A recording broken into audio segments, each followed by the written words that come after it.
Welcome to the Tech Egg. Don't get scrambled. Enjoy the video. In this video, I will show how to make candy blossoms with paper. We'll begin by gathering our essential crafting supplies.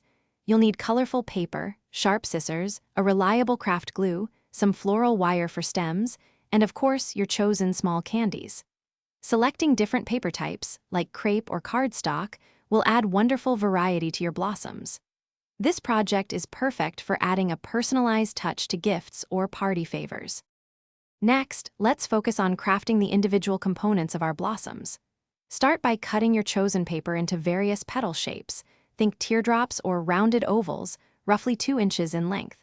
For a lifelike appearance, gently curl the edges of each petal using a pen or a specialized craft tool. Don't forget to cut some green paper into leaf shapes, about 3 inches long, to add realistic foliage to your candy flowers. Now it's time to bring your flower to life.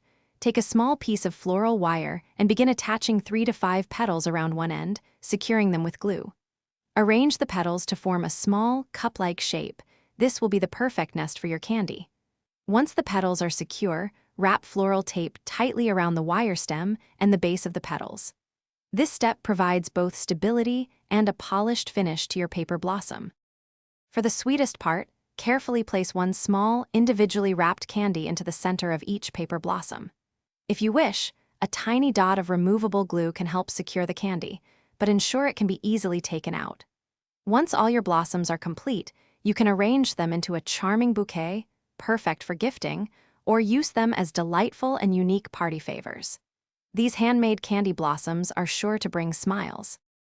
Thanks for watching. Consider subscribing if I helped unscramble your problems.